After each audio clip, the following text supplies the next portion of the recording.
ఒడిశాలోని పూరి శ్రీక్షేత్ర రత్న భాండాగారం రహస్య గది నుంచి విలువైన సంపదను హై సెక్యూరిటీ మధ్య అధికారులు స్ట్రాంగ్ రూమ్ కు తరలిస్తున్నారు. అలాగే ఎలాంటి వివాదాలకు తావివ్వకుండా ఈ తరలింపు ప్రక్రియ మొత్తాన్ని వీడియో ద్వారా చిత్రీకరిస్తున్నారు.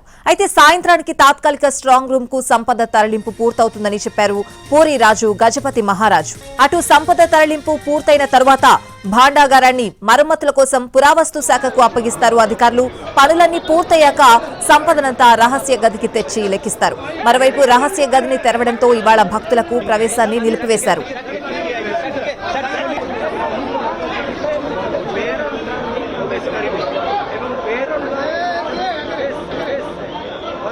All the valuables, we hope we are resuming the Ratna Bhandara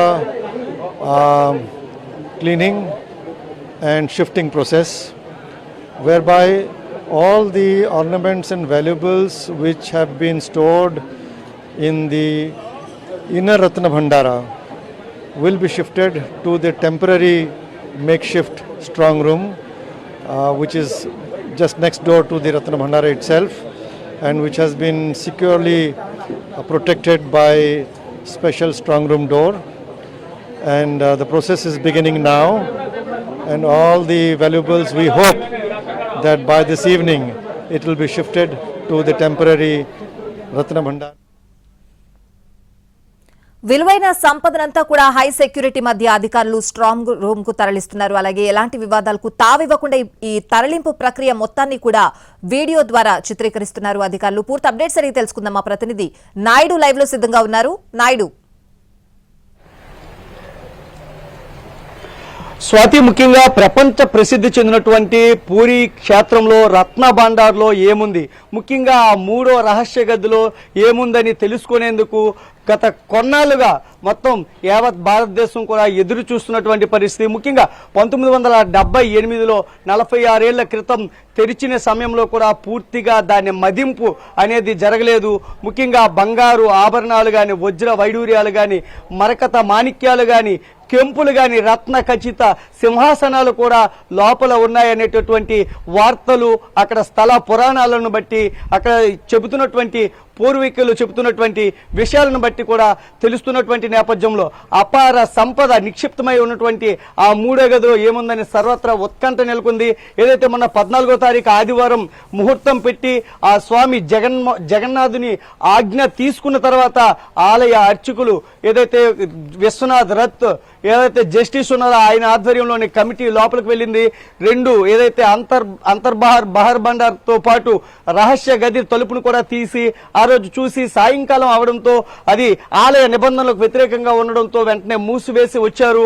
నిన్న సమావేశం తర్వాత ఈ రోజు ఉదయం ఎవరికి కూడా భక్తులకు లోపలికి పంపించట్లేదు. ఆలయాన్ని మొత్తం కూడా పూర్తిగా హై సెక్యూరిటీ జోన్ గా ప్రకటించారు. పెద్ద ఎత్తున ఏదైతే ఒడిశా పోలీసుతో పాటు కేంద్ర బలగాలు కూడా ఏదైతే ఆలయాన్ని మొత్తం కూడా వాళ్ళ ఆధీనంలోకి కంట్రోల్లోకి తీసుకున్నటువంటి పరిస్థితి. లోపలికి వెళ్ళినటువంటి ఇప్పటి వరకు కూడా మనతో పాటు మాట్లాడారు ఏదైతే గజపతి మహారాజ్, ఈ ఆలయానికి సంబంధించినటువంటి ప్రధాన ఏదైతే ఉన్నటువంటి వ్యక్తి ఎవరైతే ఉన్నారో ఆయన బయటకు వచ్చి విశ్వనాథ్ రథ్ ఆధ్వర్యంలోని కమిటీ గాని, అరవింద్ పాడేకి సంబంధించినటువంటి ఆలయ అడ్మినిస్ట్రేషన్ గాని వీళ్ళందరూ లోపలికి వెళ్లారు. వాళ్ళు చూసి వస్తారు. రహస్య గదితో పాటు సొరంగం ఉందా లేదా అనే విషయం పైన ఇంకా క్లారిటీ రాలేదని చెప్తున్నారు. కానీ ఏదైతే మూడో గదిలో ఉన్నటువంటి బంగారు ఆభరణాలు, విలువైనటువంటి వజ్ర వైడూర్యాలు అన్నింటినీ కూడా మొన్న ఏదైతే తీసుకెళ్లినటువంటి 6 పెట్టెలు ఏవైతే ఉన్నాయో ఆ 6 పెట్టెల్లో భద్రపరిచి మరో గదికి తరలిస్తారు. అది కూడా అంతరాలయంలోనే, ఆలయం లోపలనే పటిష్టమైనటువంటి భద్రతా ఏర్పాట్ల మధ్య ఒక స్ట్రాంగ్ రూమ్ కి తరలించడం జరుగుతుంది. ఆ స్ట్రాంగ్ రూమ్ కి సీసీటీవీ ఏర్పాటు చేస్తా ఉన్నారు. మరోవైపు భద్రతా ఏర్పాట్లు కూడా పెద్ద ఎత్తున భద్రతా ఏర్పాట్లు కూడా చేస్తామని చెప్పి గజపతి మహారాజు కొద్దిసేపటి క్రితం మాట్లాడడం జరిగింది. మరి కాసేపట్లో ఇంకా ఏదైతే లోపలికి వెళ్ళినటువంటి కమిటీ ఏదైతే నిపుణులు తో కూడినటువంటి కమిటీ వెళ్ళింది. ఆర్కియాలజీకి సంబంధించినటువంటి పురావస్తు నిపుణులు వెళ్లారు. మరోవైపు ఆర్బీఐకి సంబంధించినటువంటి ఏదైతే ఇప్పుడు మనం చూడొచ్చు లోపల ఉన్నటువంటి బంగారం విలువ ఎంత, అది లెక్క కట్టేది ఎవరు?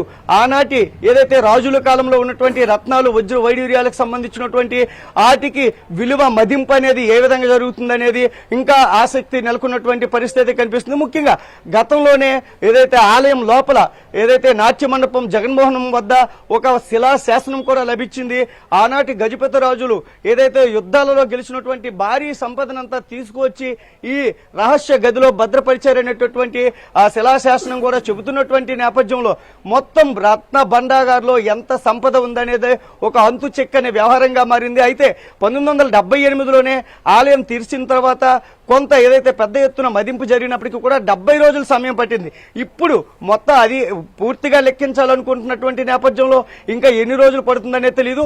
ప్రస్తుతానికైతే ఆలయం అంతర్భాగంలో ఉన్నటువంటి ఏదైతే నిధి నిక్షేపాలు ఏవైతే ఉన్నాయో వాటిని ఒక బయటికి అంటే ఆలయం బయటికి కాకుండా రహస్య గదికి నుంచి ఒక స్ట్రాంగ్ రూమ్ కి తరలించి అక్కడ దీనిపైన అంతా కూడా భద్రపరిచే అవకాశం అయితే కనిపిస్తుంది. Swathi. Right Naidu, thanks for the live updates.